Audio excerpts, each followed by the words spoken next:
안녕하세요. 제2의 인생 항온이혼의 진행자 이동훈 변호사입니다. 결혼 후 자신의 이름을 잃어버린 채 누군가의 남편, 아내, 부모로 불리며 살아온 세월. 더 늦기 전에 나라는 존재를 찾으려는 분들이 어렵게 내린 결정, 항온이혼. 제2의 인생 항온이혼에서는 항온이혼에 관한 다양한 사례와 함께 법률 지식을 전해드립니다. 오늘은 좀 사례를 다양하게 구성을 해봤습니다. 일단 제 첫 번째는 사문서 위조와 이혼 무효 관련된 사례를 먼저 소개시켜 드릴까 합니다. 사실관계에 이렇습니다. 남편도 재혼이고 아내도 재혼이고 남편하고 아내 모두 각각 전 처나 전 남편 사이에 2명의 아이가 있었습니다. 그런데 이 남편 같은 경우에 이 혼인이라고 표현하기 좀 그렇긴 하지만은 혼인관계에 거의 한 10년 차쯤에 교통사고가 납니다. 이 교통사고로 인해 가지고 머리를 다쳤는데 이게 진단명이 이렇습니다. 대개골 내 열린 상처가 없는 미만성 대뇌 타박상. 감이 안 오시죠? 일단 대뇌 타박상을 들으시면 뭐가 생각나십니까? 뇌손상이 생각나지 않습니까? 준증 뇌손상 상태였습니다.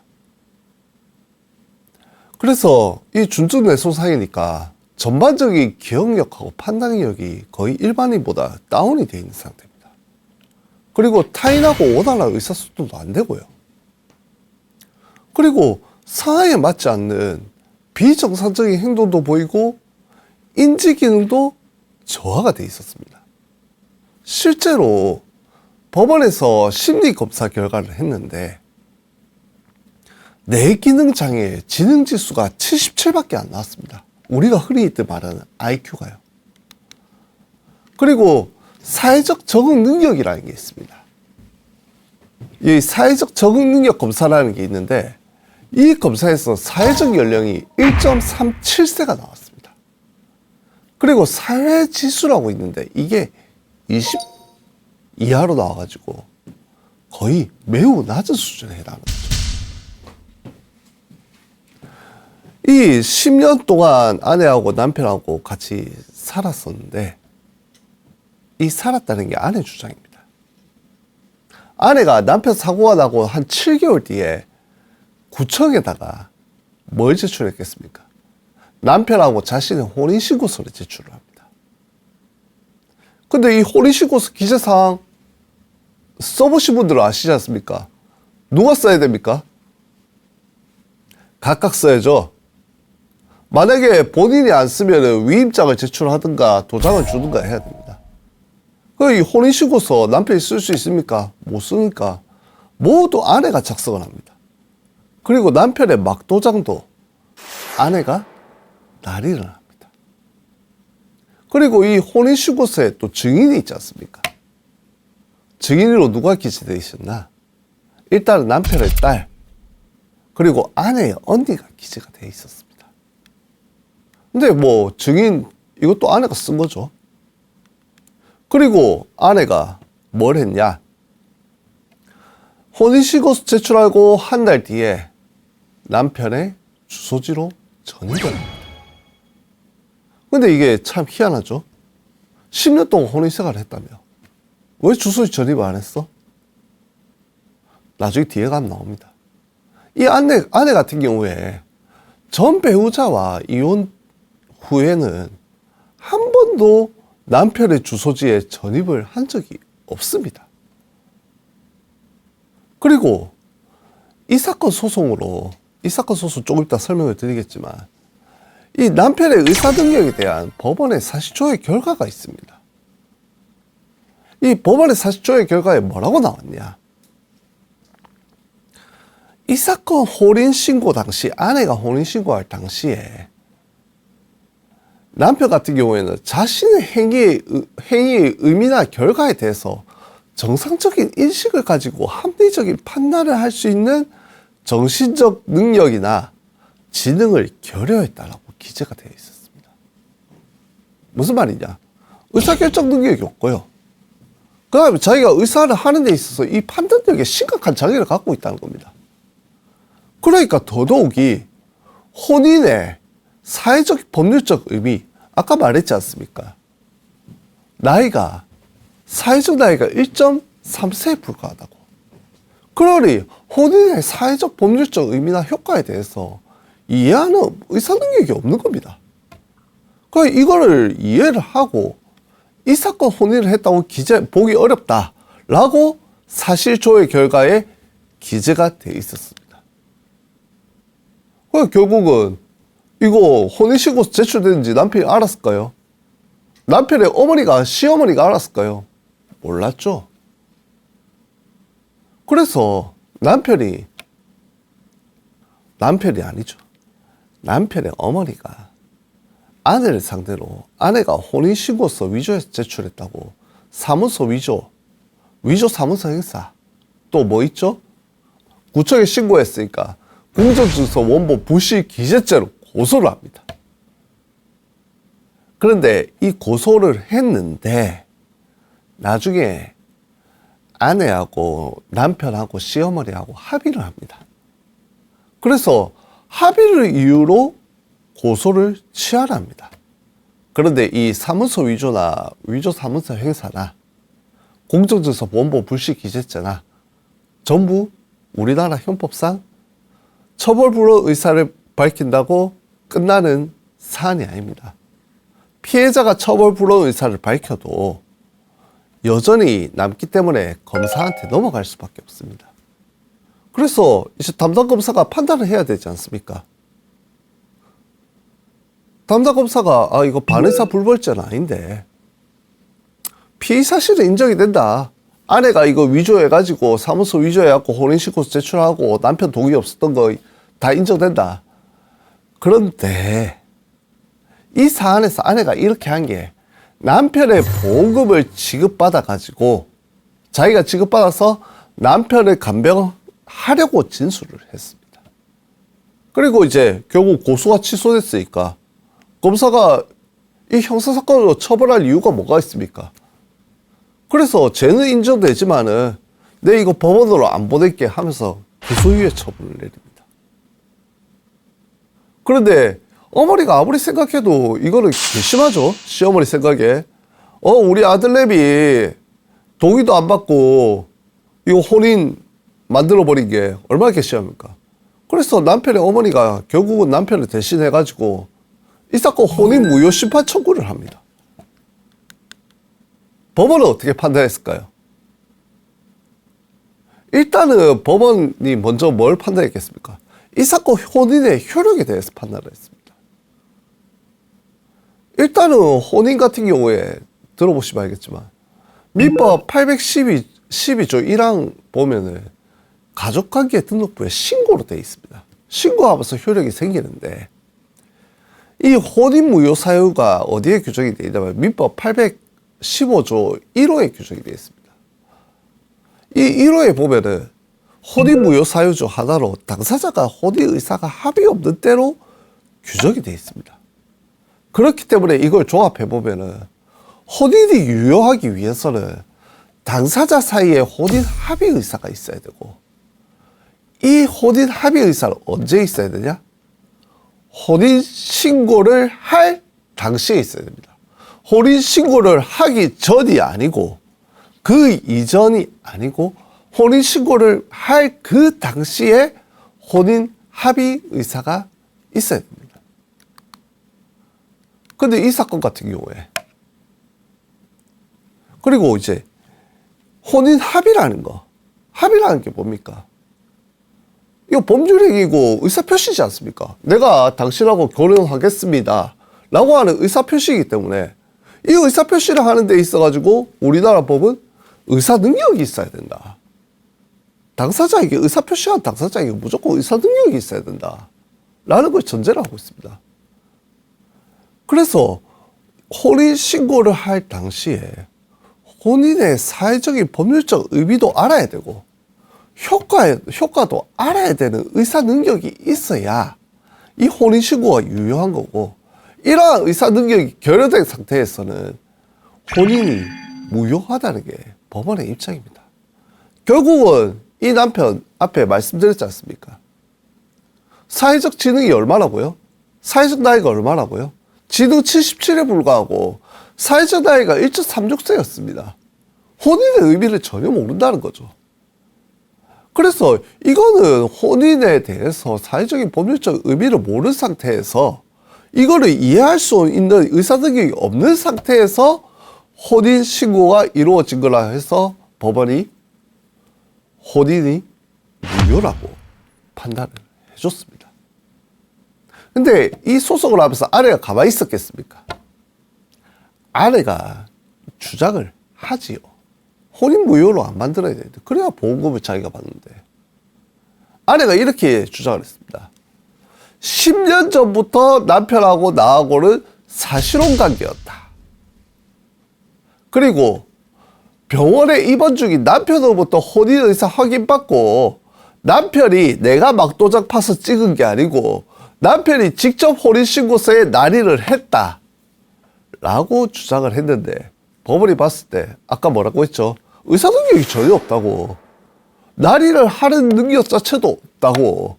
날인을 해도 자기가 날인을 하는 의사표시가 무슨 의미인지 모르는데 그게 뭔 의미가 있냐고. 그래서 이 주장에 대해서 남편 혼인 의사 확인받았다는 아내의 주장에 대해서 기각을 시켰죠. 그리고 아내가 또 아까 말했지 않습니까? 사실혼 관계라고. 사실혼 관계에 있었으니까 남편이 혼인할 의사가 있었다. 그래서 이 사건 혼인은 유효하다고 주장을 합니다. 그런데 법원이 어떻게 봤냐? 아까 뭐라 했죠? 이 아내 같은 경우에 전 남편하고 이혼하고 난 뒤에 한 번도 주소지를 남편한테 전입한 적이 없습니다. 남편이 사고가 나기 전까지 10년 동안. 남편이 사고 난 뒤에 주소 전입을 했고, 그러면 결국은 봤을 때 너희가 같이 동거를 하고 있었냐? 혼인 생활 유지를 하고 있었냐? 생활비를 서로 같이 분담을 했냐? 경제적 공동체가 됐냐? 이게 전부 다 아무것도 아니었던 거거든요. 그러니까 법원이 이렇게 주장합니다. 단순한 연인 관계에 불과했다, 당신들은. 그리고 아까도 말씀드렸지만은 혼인의 의사가 언제 있어야 된다고요? 혼인 신고할 때 있어야 된다고요. 혼인 신고할 때 이건 확인할 수 없다. 비록 그 전에 너희가 뭐 연인 관계라 가지고 혼인을 할 의사가 있었지 몰라도 혼인 신고할 당시에는 어떤지 알 수가 없지 않냐. 그렇기 때문에 두 가지 관점에서 일단 너희는 사실혼 관계가 아니고 그 다음에 추인도 될 수 없고 혼인 당시에 혼인 의사가 있었다고 보기 어렵다고 했고 아내 주장을 전부 기각을 합니다. 두 번째 사례에 들어가겠습니다. 여기도 이제 남편과 아내입니다.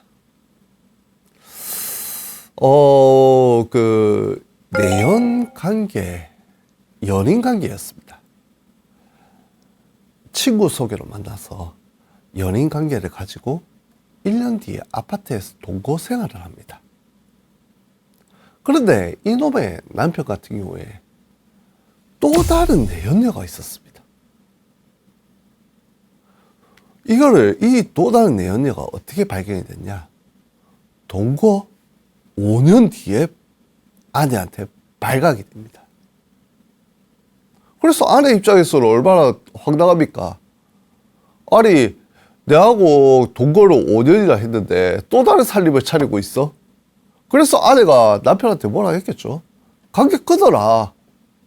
나하고 살고 싶으면 관계 끊어라 하니까 이놈의 남편 관계를 끊어주면 좋은데 안 끊고 아내를 때립니다. 얼굴을 얼마나 가격을 했는지 아내 치아가 탈구되는 등 상해를 입습니다. 결국 아내가 그렇게 상해를 입으면은 가만히 있습니까? 경찰에 신고하고 고소하죠. 그래갖고 결국은 이 상해로 인해 가지고 남편이 벌금 200만 원을 선고받습니다.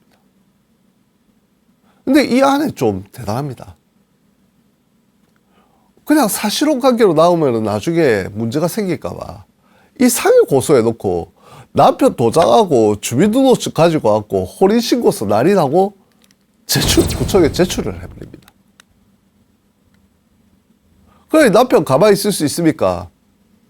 아내가 이 혼인신고서 자기 몰래 제출을 해놓으니까 이 가족관계 내 기본주민서 혼인관계주민서 떼보니까 내가 혼인한 걸로 나오거든요.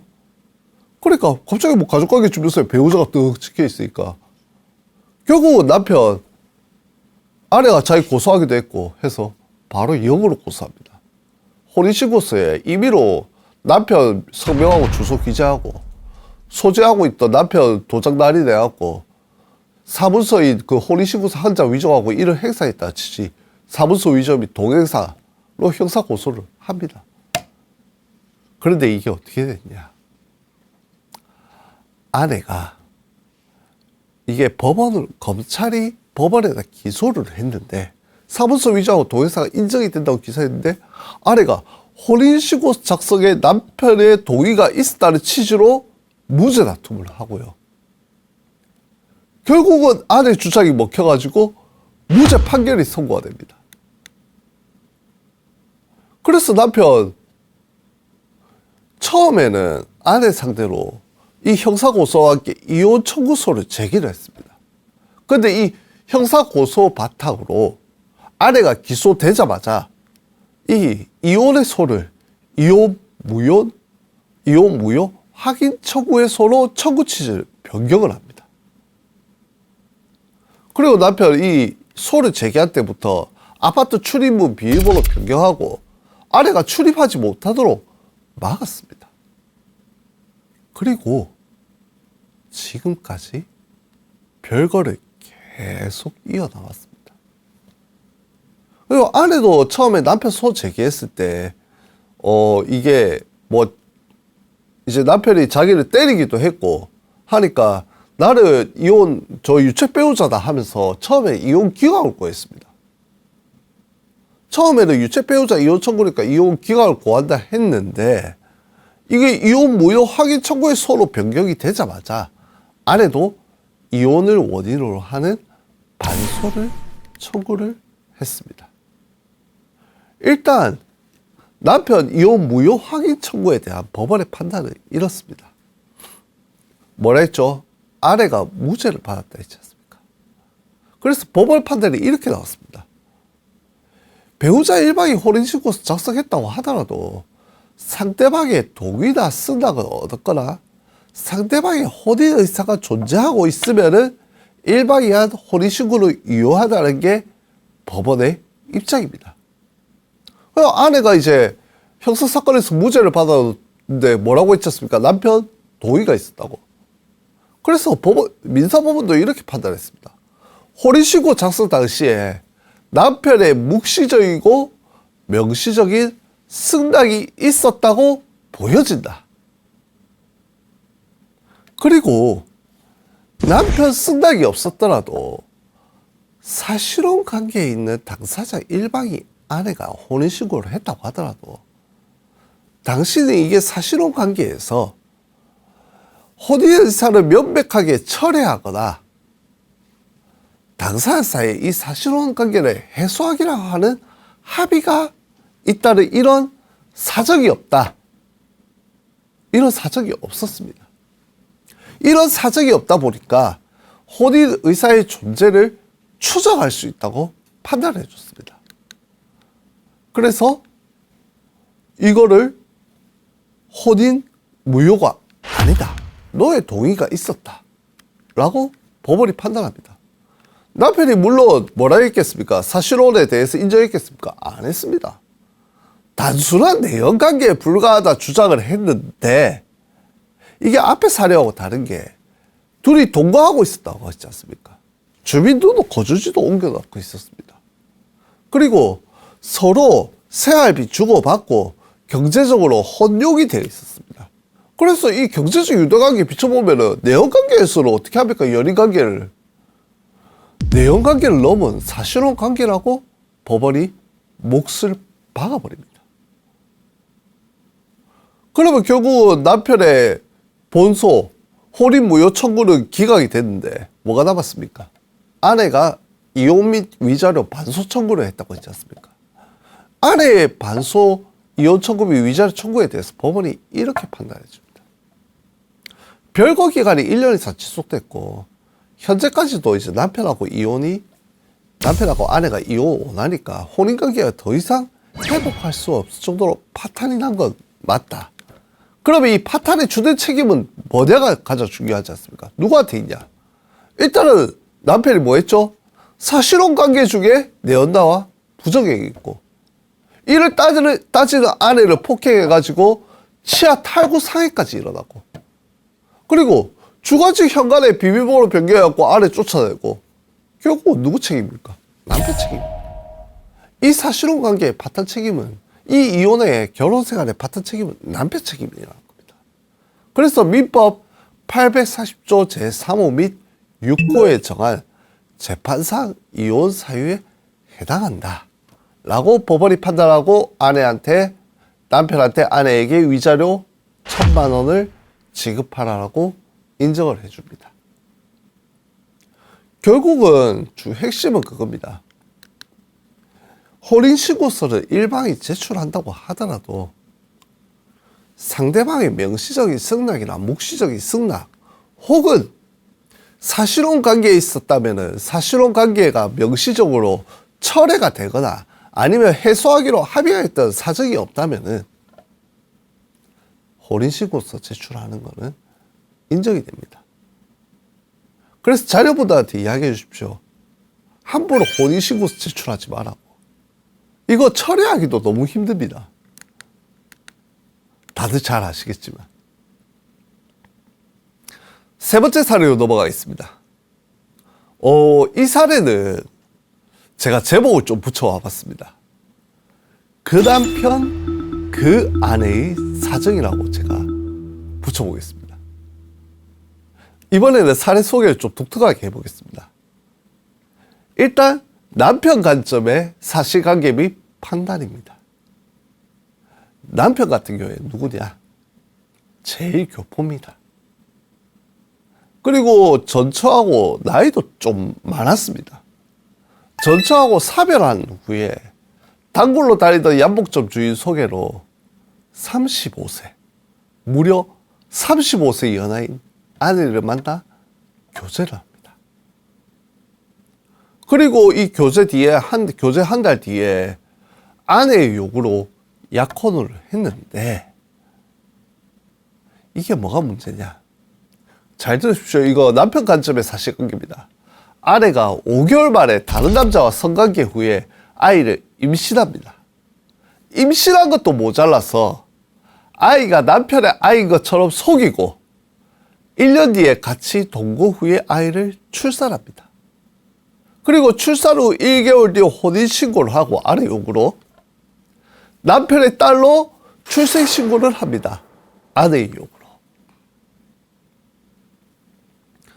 그리고 제1교포고 돈이 많았습니다. 그래서 자기 아이도 있다고 생각을 했으니까 남편 소유의 지상 유층 건물인 빌딩에 대한 관리권을 아내한테 위임을 합니다. 그리고 이 빌딩의 관리권을 위임하면서 빌딩에서 임대료 나오지 않습니까? 임대료 수익 일부로 생활비를 쓰게 해줍니다. 철저하게 남편의 관점입니다. 그리고 1년 뒤에 이 빌딩하고 시대 토지의 대지하고 가옥이 좀 많았습니다.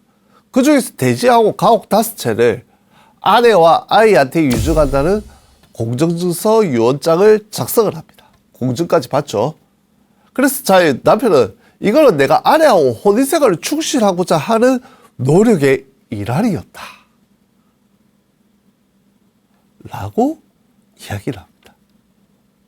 그런데 남편이 이렇게 노력을 하는데 아내 같은 경우에 갑자기 이 소유 빌딩 관리권뿐만 아니라 내가 어떻게 이 유언장이 변경될지도 모르니까 남편 소유 빌딩에 대해서 내 명의로 가등기, 매매 예약 가등기를 해달라고 쪼릅니다. 매매 예약 가등기 해놓으면은 내가 본등기 실행해버리면 바로 내 명의가 돼버리니까 이 완벽한 가등기를 해달라고 쪼릅니다.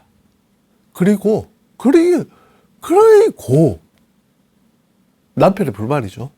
남편 초대받은 친척들 식사 대접 준비도 안 하고 이 아내가 남편의 식사 준비도 안 한다.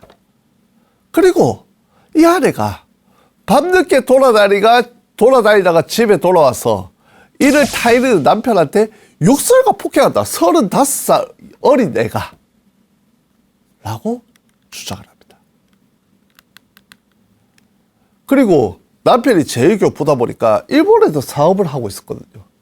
그러니까 이 아내가 내가 일본에 사업하러 가고 없는 사이에 계속 외박하고 가사도 안 하고 또한 빌딩을 관리하라고 줬더니 터무니없이 많은 돈을 낭비하고 빌딩 관리도 제대로 안 하고 그럼 결국 내 이 부동산 사업에 막대한 지장을 일으켰다. 그 예를 들어 갖고 뭐가 있었냐면 재산세를 아내한테 납부하라고 줬는데 이거를 납부를 안 하고 자기가 임의로 소비하고 그 다음에 여기 빌딩의 전세 보증금, 뭐 소방장치 설치 금원, 뭐 임대차 보증금 등을 모두 임의로 소비했다라고 남편이 주장을 했습니다. 그리고 특히 아내의 남동생하고 남편이 술을 마셨는데 이때 갑자기 아내가 와갖고 남편의 상의를 찢어버리는데 횡패를 부립니다. 이거 다시 한번 말씀드리면 남편의 관점에서의 사실관계입니다. 그리고 맥주병을 깨가지고 아내 자신의 팔목을 끄어 자해를 하는 등 소동을 부리고 그 다음에 시가 2천만 원 상당의 넥타이 핀을 갑자기 빼앗아가지고 이걸 숨기려고 하다가 남편이 돌려달라고 하니까 야, 이 늙은 놈아, 내가 더하고 더 이상 못 놀아주겠다고 폭언을 해버립니다. 그러면서 남편의 뺨을 때렸답니다. 그리고 외출하였다가 귀가하는 남편한테 아무런 이유 없이 욕설 하고 입으로 남편의 손 물어뜯고 그리고 손으로 머리와 옷을 잡아뜯고 맥주병을 또 깨가지고 자해하는 등 행패를 부렸습니다. 그래서 결국 남편이 아내가 무서워갖고 일본으로 도피하고 일단은 이 빌딩 관리 업무 아내가 이 횡령한 게 너무 많으니까 이걸로 정상화 시키겠다는 생각에 아내한테 재산관리권 맡겼다고 했잖아요. 이거 재산관리권 위임 철회하는 통지서를 발송을 해버립니다.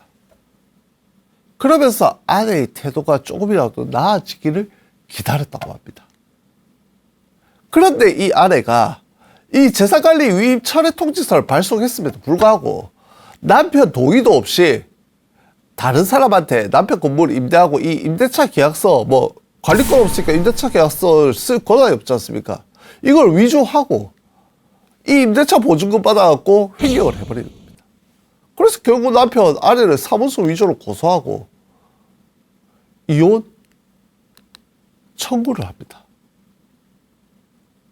청구 요약은 남편 관점에서 이렇게 되는 거죠. 아내 행위는 약혼후에 부정행위 저질렀고 그리고 내 부당하게 심히 부당하게 대우하고 손목 긋고 맥주병으로 내 뭐 멱살 잡고 욕설하고 그러니까 민법 840조 1호 3호 6호 상의 이혼 사유에 해당한다고 주장을 합니다. 일단은 이 남편 주장에 대한 법원의 판단이 어떻게 났냐. 아내가 남편을 속이고 약혼 후에 몰래 다른 남자하고 정교한 거 그리고 아이 가지고 이걸 남편의 아이라고 속이고 출산한 거 인정. 그런데 뭐라고 했죠? 이 다른 남자하고 정교관계는 혼인 신고 전에 일어난 일입니다.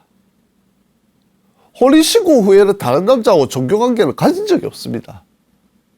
840조 1항은 혼인신고 후에 바람을 피는 것에 대해서 규정을 하고 있습니다.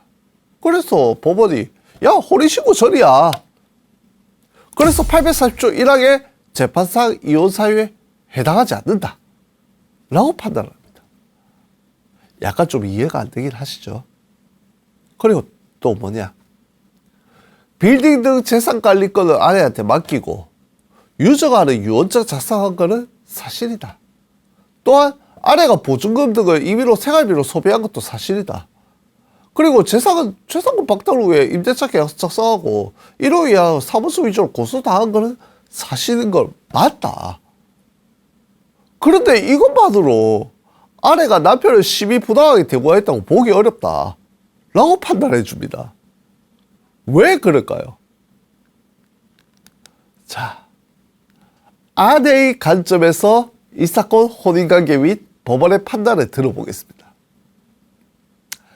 이 아내 같은 경우에는 이 남편하고 결혼하기 전에 서울예술전문대학교를 다니고 있었는데 2년 중퇴하고 무용연구소 강사로 근무하고 있었습니다. 무용연구소 하다 보니까 이제 양복적 사장의 친동생으로부터 그 우리 형님이 그 고객 중에 좀 이제 나이가 좀 든 재력가가 있는데 한번 만나볼래 해가지고, 그래갖고 35세 연상이긴 한데 큰 부자고 제일교포라고 소개를 받고, 그래서 한번 나가는 봤습니다. 그리고 이 나가는 자리에서 남편이 뭐라 했냐, 남편을 보니까 이제 나이에 비해서는 젊고 좀 건강해 보이거든요. 그리고 남편이 이래 말합니다. 처와 사별한 후에 중매를 통해서 여러 여자를 만났는데 당신 같은 사람은 처음입니다. 플러팅 하죠. 플러팅을 하는 겁니다. 네, 여러 여자를 만나봤지만 당신같이 최고인 여자, 당신같이 이쁜 여자를 만난 적은 없다고 계속 아내를 추켜 세웁니다. 그리고 이제 자랑을 하죠. 가진 건 돈밖에 없으니까. 아이고, 일본하고 국내에 내가 얼마나 많은 재산을 가지고 있는데, 그리고 내 이거 호적상에 아들이 있긴 한데 이거 실제 아들 아니야. 그리고 내 결혼하면은 지금 이거 재산관리권 아들이 국내 이거 한국에 있는 재산관리권 이 호적상 아들이 관리하고 있는데 이거 당신한테 관리권 줄게요. 그리고 내 여기 임대료 수입이 진짜 많이 나오거든. 그래서 너 관리권 하면서 이 임대 수입 네가 다 가져가지고 풍족하게 생활할 수 있다 라고 하면서 내하고 결혼만 해다오 라고 남편이 아내에게 적극적으로 조언을 했습니다. 그리고 여기에 대해서 아내가 응했는데 앞서 본 바와 같이 뭐 아내가 다른 남자하고 전교해가지고 임신하고 출산하고 혼인신고한 거는 앞에 하고 똑같습니다. 그거는 법원도 인정을 했으니까. 그런데 결혼 후에 빌딩 관리권을 위임을 받았는데 남편이 뭐라 했죠? 이거 임대 수익 되게 많이 날 거라고. 이거 너가 쓰면 된다고. 그런데 임대 수익을 딱 받고 보니까 대부분이 건물 관리 비용으로 매출이 있으면 내가 지출도 있지 않습니까? 똔똔인 겁니다, 거의. 관리 비용으로 나갑니다. 그리고 생활비로 사용할 수 있는 부분은 극히 일부분에 불과했던 거죠. 결국은 남편이 약속했던 것과 달리 매우 궁색한 생활을 합니다. 그런데 이놈의 남편, 그럼에도 이걸 알매도 수시로 아내를 의심하면서 아내한테 돈의 사용처를 추구하고 금전관계에서 교제 당시에 약속했던 것하고 달리 매우 인색하게 굴면서 계속 불화를 야기를 합니다. 남편이 유증한다는 유언장을 작성한 건 맞습니다. 작성했죠. 그런데 호적상의 아들, 그 아내가 낳은 아이 말고요. 예전에 재산관리권 했다는 호적상의 아들. 자기가 배제가 됐는데 가만히 있겠습니까? 횡패를 부리죠. 그래갖고 아버지, 남편하고 아내가 맞았습니다. 그래서 남편이 호적상 아들을 폭행으로 고소를 합니다. 그리고 아내도 고소를 하죠. 그래서 남편이 전반에 이제 호적에서 떼버리겠다고 고소 취소하지 말라고 했는데, 문제는 아내가 그래도 호적상의 아들이고 자기하고 말도 잘 통하고 하니까 고소를 결국은 취소를 합니다. 취하를 합니다. 그러니까 남편이 오히려 역으로 이놈의 호적상의 아들하고 아내하고 나이가 거의 비슷하겠죠? 오히려 자기보다 더 나이 차가 적을 거 아닙니까? 그러다 보니까 호적상의 아들하고 아내의 관계를 의심을 합니다. 그리고 남편이 이 호적상의 아들이 자기가 때렸으니까 호적상 아들한테 건물 안 줬겠습니까? 증여 안 했겠습니까? 근데 이거 증여계약 취소하고 건물 명부 청구 소송을 했는데 이 소송에 아내가 증인으로 나가게 됩니다. 그래서 증인에 나가고 아내는 있는 사실 그대로 선서하고 있는 사실 그대로 이야기를 했는데 재판이 끝나고 남편이 아내가 남편에게 유리하게 증언하지 않았다고 트집을 찾기 시작합니다. 그러면서 뭐라고 하냐. 바보 같은 년. 야, 이 바보 같은 년아, 아내가 붙어 살아라. 저마하고 붙어 살아라. 라고 폭언을 합니다. 그리고 이 1년 뒤 아내 간첩했습니다. 갑자기 남편이 아무런 이유 없이 재수 없는 여자라고 자기한테 욕하고 아내를 버리고 한국 내에 있는 모든 재산을 처분하고 떠나겠다고 말하고 혼인생활에 책임을 지라고 계속 이야기를 합니다. 그럼 아내도 역으로 너가 약속한 게 있는데 왜 너 약속을 안 지키냐 하면서 막 이래 따지니까 갑자기 자기 흉대를 풀어가지고 아내를 막 때립니다. 남편. 그리고 같은 해에 남편이 술에 취해갖고 기가한 다음에 아무런 이유 없이 화장녀라! 라고 온갖 욕설을 하고 아내 머리채 잡고 주먹이나 발로 얼굴 등 온몸을 때려갖고 아내가 약 전치 2주 안면부 다발성 자상을 입습니다. 그리고 빌딩 임차인들한테 전화해가지고 아내한테 더 이상 임대료 지급하지 말라고 하고 자기한테 바로 임대료 지급하라고 하고 그 다음에 생활비를 전혀 지급을 하지 않습니다. 결국 아내 어떻게 합니까? 생활비가 안 나오는데요. 아내가 하기를 해야죠. 하게 하니까 건방진년 왜 남의 재산을 간섭하냐고 폭언하면서 또 혁띠로 아내 목 조르고 주먹이나 발로 눈 부위를 온몸 때리고 차갖고 결국은 눈 밑에 열레바늘 깨맸습니다. 그리고 이 열레바늘 때문에 눈물샘이 터져가지고 앞으로 입원 수술을 받아야 되는 처지까지 됐습니다. 그러고 남편이 일본으로 떠나버립니다. 그럼에도 아내 같은 경우에는 남편이 마음 고쳐갖고 돌아올 거라고 믿었습니다. 그런데 이 사이에 남편이 갑자기 재산관리권 박탈한다는 취지의 통고서 보냈고 그 와중에 기존 임차인이 임대차 보증금을 반환해달라고 요구를 하는데 남편은 또 연락을 안 받겠죠. 그럼 결국은 어쩔 수 없이 새로운 임차인하고 임대차 계약 체결해가지고 이 임대차 보증금 받아가지고 새로운 임차인한테 그 이전 임차인한테 임대차 보증금을 준 겁니다. 그래서 남편이 이걸 가지고 너가 재산관리권이 없는데 임대차 계약을 맺었다고 사무소 위조로 고소를 할 겁니다. 결국은 여기에 대해서 법원이 이렇게 판단해 줍니다. 남편이 아내를 심히 부당하게 대우한 거고 이로 인해 가지고 남편과 아내의 혼인생활이 파탄됐다. 그렇지 않겠습니까? 그래 결국은 이 파탄 사유는 남편한테 있고 그러면 문제가 뭐냐? 위자료를 얼마나 인정을 할 것이냐? 일단은 고려할 사양이 아내한테 도움이 되는 사유의 초원을 고려를 했고요. 그리고 남편이 뭘 했다고 했죠? 국내 재산이 거의 한 40억 가량 넘게 있었습니다. 당시. 그 중에 대부분은 아내한테 증여한다라는 유언을 한 적도 있고 그런데 이에 반해가지고 아내가 남편하고 약속한 후에 다른 남자 적을 통해 가지고 아이를 놓고 아이를 남편의 자라고 속인 거 감안해서 이 모든 걸 감안해 가지고 위자료 금액을 2억 원으로 인정을 해줬습니다. 왜 2억 원을 인정했냐면은 아내가 재산분할 청구를 해도 혼인기간이 그렇게 길지가 않았습니다. 대략 이게 되게 길어 보이는 혼인기간이지만 대략 거의 4년에 불과했습니다. 그러다 보니까 남편 재산이 거의 특유 재산으로 인정을 받다 보니까 재산분할 청구에서 거의 얼마 받지 못했죠. 그러다 보니까 위자료 금액을 참작을 해서 2억 원으로 인정을 해준 겁니다. 부부는 인생이라는 여행길을 평생 함께 걸으며 고락을 함께 나눈 동행자입니다. 하온이온을 생각하시기 전에 긴 세월 함께 해온 깊은 정을 다시 한번 헤아려 주십시오.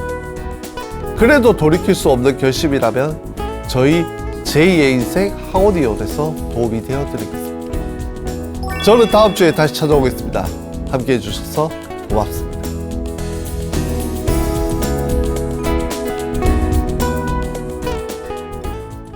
시니어TV 제2의 인생 학원이온에서 이동훈 변호사의 법률 자문이 필요한 사연을 제보받습니다. 참여 방법은 이렇습니다. 그동안 제2의 인생 학원이온을 시청하며 궁금하거나 알고 싶은 법률 정보를 사연과 함께 적어주세요. 참여 기간은 2024년 4월 4일부터 2024년 6월 30일까지. 사연 채택자에게는 개별 연락 드립니다. 이벤트 경품으로는 익슬리스 발 라이트 3종 세트를 드립니다. 많은 참여 부탁드립니다.